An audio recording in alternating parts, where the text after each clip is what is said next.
नमस्कार, आप देख रहे हैं कशिश न्यूज। सुबह के 9 बज चुके हैं। हम खबरों के साथ मैं करिश्मा आपके साथ। बात सहरसा में भूमि विवाद थमने का नाम नहीं ले रहा है। ताजा मामला बेरा थाना क्षेत्र के बेजलपुर राजपट्टी वार्ड नंबर 11 का है, जहां जमीन विवाद को लेकर दो गुट में जमकर मारपीट की घटना घटी, जिसमें एक महिला समेत कुल 8 लोग घायल हो गए। घटना के बाद सभी घायलों को इलाज के लिए सदर अस्पताल में भर्ती कराया गया है, जहां उनका इलाज चल रहा है। घटना के संबंध में बताया जा रहा है कि चंद्रकिशोर शर्मा और गुनर शर्मा के बीच पूर्व से जमीन को लेकर विवाद चल रहा था। इसको लेकर शनिवार को विवाद उत्पन्न हुआ, जिसमें दोनों गुट के बीच जमकर मारपीट हो गई। इस दौरान दोनों गुट के लोगों ने एक दूसरे के ऊपर जमकर लाठी डंडे बरसाए, जिसमें दोनों गुट के कई लोगों का सिर फट जाने से वे गंभीर रूप से घायल हो गए। इस मारपीट की घटना में एक महिला समेत कुल 8 लोग घायल हो गए।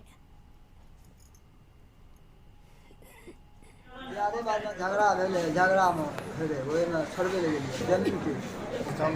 जमीन के लिए कार के रोकने के लिए बोल लगा दिया, वहाँ गाड़ दिया, फूटा खाओ गाड़ दिया,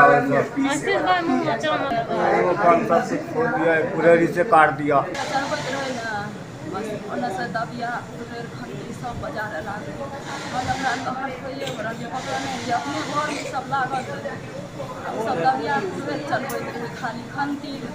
घटना बहुत दिन चले अमीन आबै छै नाम करे मानि नहि दै छै 1 साल से। बेगूसराय में शराबबंदी के बीच अवैध शराब के खिलाफ पुलिस लगातार कार्रवाई कर रही है और इसी कड़ी में गुप्त सूचना के आधार पर चेरिया बरियारपुर थाना प्रभारी प्रशिक्षु डीएसपी प्रभात रंजन ने कांवड़ झील इलाके में डॉग स्क्वाड के सहारे छापेमारी अभियान चलाया और इस दौरान पुलिस ने झील के बीच अवैध महुआ शराब बनाने के लिए रखे गए 1500 लीटर से अधिक रॉ मटेरियल को बरामद किया है। इसके अलावा 2 गांव में अलग अलग पुलिस ने छापेमारी की, जहां से 14 लीटर महुआ शराब के साथ एक कारोबारी को गिरफ्तार किया गया है। शनिवार की दोपहर शुरू यह कार्रवाई देर शाम तक चली।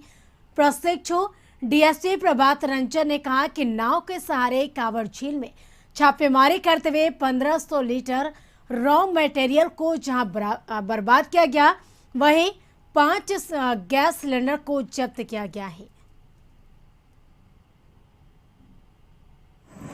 कांवड़ झील क्षेत्र में जो है टापू वगैरह है पानी के बीच, वहाँ बनाते हैं, तो छोड़ाई ओपी और अन्य टीम के साथ हम लोगों ने वहाँ भी उनको सहयोग किया। नाव से गए, जंगल काफ़ी है और उसके पानी चारों तरफ है, उसके बीच टापू जहाँ गन्ना लगा हुआ है, वहाँ पे बहुत बड़ा निर्माण कार्य हो रहा था। सारे लोग तो भाग चुके थे, क्योंकि इतने देर में हम लोग वहाँ नाव से पहुँचे तो उन लोग भी नाव से निकल गए। लेकिन 1500 लीटर के आसपास हम लोगों ने बर्बाद किया कच्चा माल, लगभग 3 गैलन, जिसमें लगभग 45 लीटर तैयार देसी था और शक्कर वगैरह था जो निर्माण कार्य में उपयोग होता है, उनको नष्ट किया। 5 सिलेंडर और 12 भट्टी। मुंगेर में पुलिस ने डीलर पुत्र राज्य हत्याकांड का खुलासा किया है। मुख्य आरोपी सहित 3 लोगों को पुलिस ने गिरफ्तार किया है। पुलिस का दावा है कि 1.5 लाख रुपए के लेन देन में विकास ने अपने सहयोगी के साथ मिलकर घटना को अंजाम दिया था। हत्या में प्रयुक्त गड़ासा और मृतक का क्षतिग्रस्त मोबाइल धान के खेत से बरामद हुआ है। पुलिस अधीक्षक जगुनाथ जरा रेड्डी ने कहा कि 14 अक्टूबर की रात दरहरा थाना क्षेत्र के माताडी गांव में कृष्ण कुमार पासवान के पुत्र राज्य कुमार की गला काटकर हत्या कर दी गई थी। मृतक के पिता के बयान पर प्राथमिकी दर्ज की गई थी, जिसमें सारोबाग निवासी अनिल तांते के पुत्र विकास कुमार को अभियुक्त बनाया गया था। पुलिस ने विकास को गिरफ्तार कर पूछताछ किया, जिसमें विकास ने हत्याकांड में अपनी संलिप्तता स्वीकार किया और हत्याकांड को अंजाम देने वाले अपने साथियों के बारे में बताया। जिसके बाद पुलिस ने माताडी गांव निवासी प्रकाश मंडल के पुत्र नीतीश कुमार और स्वर्गीय मुनीलाल मंडल के पुत्र दीपक कुमार को भी गिरफ्तार किया है। दीपक को पुलिस ने भागलपुर जिला के शाकोन थाना क्षेत्र के अंबा गांव से गिरफ्तार किया है। बताया जा रहा है कि विकास बिजली मिस्त्री का काम करता है। उसने राजा से 1.5 लाख रुपया कर्ज लिया।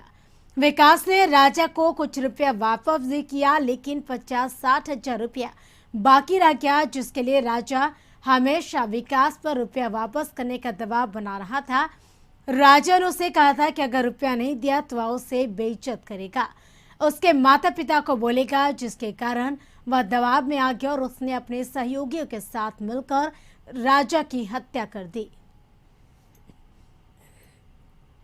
हत्या हुआ था, ये सब लोग मिल के उन्होंने इस केस का उद्भेदन किया है। इसके हिसाब से कि जो विकास कुमार जो नामजद अभियुक्त उनको पकड़ के पूछताछ किया गया था, तो और दो नाम बताया कि नीतीश कुमार और दीपक कुमार पूछताछ किया गया, तो उन्होंने अपने स्वीकार किया कि इन्होंने इसका हत्या किया।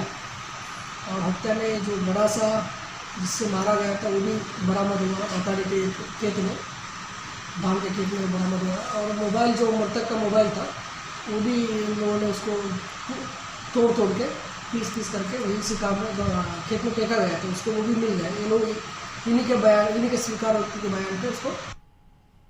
बेरवा में दुगदा थाना क्षेत्र के दुगदा पहाड़ी निवासी शशि शर्मा के घर के सामने खड़े बाइक की चोरी हो गई। चोरी की घटना सीसीटीवी में कैद हो गई। लिहाजा पुलिस जल्द खुलासा का दावा कर रही है।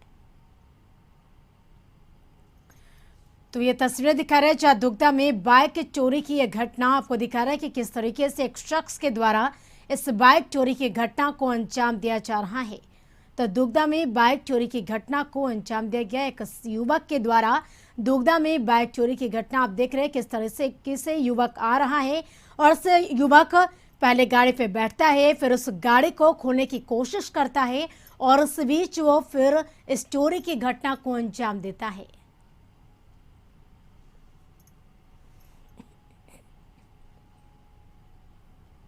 सीएम नीतीश ने स्वास्थ्य विभाग की समीक्षा बैठक की। बैठक में सीएम ने अधिकारियों को कई निर्देश दिए, खासकर दिवाली और छठ में दूसरे राज्यों से आने वाले लोगों की कोरोना जांच सुनिश्चित हो, इसके लिए मुख्यमंत्री ने सख्त निर्देश दिए हैं। इसके लिए रेलवे स्टेशन है, bus station, inter state border पर बाहर से आने वाले लोगों पर विशेष नजर रखें और उनकी कोरोना जांच कराई जाए। साथ ही मुख्यमंत्री ने राज्य में टीकाकरण में तेजी लाने के भी निर्देश दिए हैं। तेज प्रताप यादव की छात्र जनशक्ति परिषद की तरफ से ऐलान कर दिया गया है कि वे कुशेश्वर स्थान से कांग्रेस के प्रत्याशी अतिरेक कुमार को अपना समर्थन देंगे। वहीं तारापुर से राजद प्रत्याशी को अपना समर्थन दिए जाने का निर्णय लिया है। छात्र जनशक्ति परिषद की ओर से तेज प्रताप के सिग्नेचर वाला लेटर जारी किया गया है, जिसमें लिखा गया है कि तारापुर और कुशेश्वर स्थान में उपचुनाव में वर्तमान राजनीतिक परिस्थितियों का अध्ययन करते हुए छात्र जनशक्ति परिषद ने कुशेश्वर स्थान से कांग्रेस प्रत्याशी अतिरेक कुमार और तारापुर से अरुण कुमार को अपना समर्थन देने का निर्णय लिया गया है। छात्र जनशक्ति परिषद मजबूती के साथ दोनों की विधानसभा में अपने समर्थित प्रत्याशियों का प्रचार प्रसार कर उनकी जीत सुनिश्चित करेगी। वहीं तेजस्वी यादव से जब तेज प्रताप यादव के कुशेश्वर स्थान में कांग्रेस के उम्मीदवार को समर्थन देने के बारे में पूछा गया तो उन्होंने कहा, यह मामला हमारे संज्ञान में नहीं है। वहीं सीएम नीतीश कुमार पर निशाना साधते हुए तेजस्वी यादव ने कहा कि नीतीश कुमार किस मुंह से तारापुर और कुशेश्वर स्थान के जनता से वोट मांगने जा रहे हैं। लगता है आपसे खुश नहीं है क्योंकि कुशेश्वर स्थान में उन्होंने आरजेडी को ना देखा कांग्रेस को समर्थन देने का ऐलान किया उनके संगठन में। हमारे संज्ञान में नहीं है भगवान, जब तक संज्ञान में ना हो उस विषय पे कुछ बोलना। लेकिन आपको लगता है कि पार्टी पर नीतीश कुमार जी किस मुंह से तारापुर और कुशेश्वर स्थान की जनता से वोट मांगे भाई। आज दोनों स्वर्गीय विधायक का निधन हो गया है, तो नीतीश जी वहां जाकर के क्या बोलेंगे, वहां की जनता से क्या ये बोलेंगे कि लोग फोन करते रह गए अपने इलाज को लेकर के माननीय विधायक, और बिहार सरकार जो है इतना हेल्थ सिस्टम बिगड़ा हुआ था, खराब था कि कोई अधिकारी भी फ़ोन नहीं उठा रहा था, भर्ती भी नहीं करा पाया, जाकर के प्राइवेट अस्पताल में भर्ती।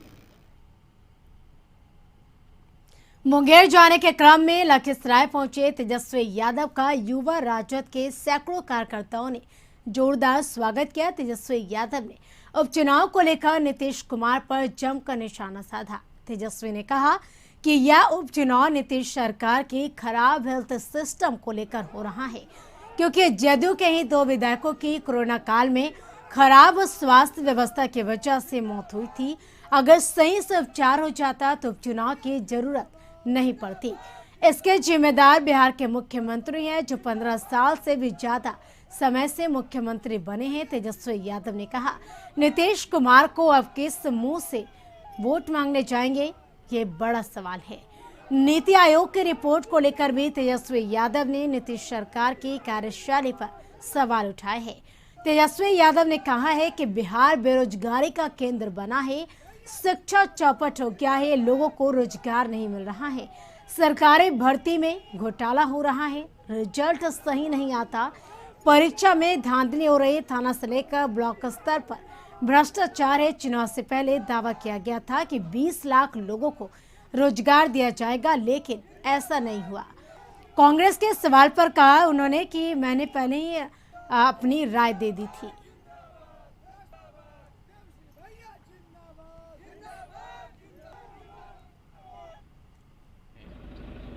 कोरोना काल में जिनका इलाज नहीं हो पाया, सरकार के ही विधायक थे और सरकार ने सक्षम नहीं रह पाई कि उनका इलाज करा पाए, और इस वजह से जो है खराब हेल्थ सिस्टम की वजह से जो आपको चिकित्सा मिलनी चाहिए बिहार में, आपने देखा होगा नीति आयोग में भी सबसे फिसड्डी राज्य अगर कोई है तो बिहार को बताया गया है। तो ये फेलियर रहा। अगर सही से उपचार हो जाता, इलाज हो जाता तो बाई इलेक्शन की ज़रूरत नहीं पड़ती। बिहार में बेरोजगारी का केंद्र बना है, शिक्षा चौपट हो गया, लोगों को रोजगार नहीं मिल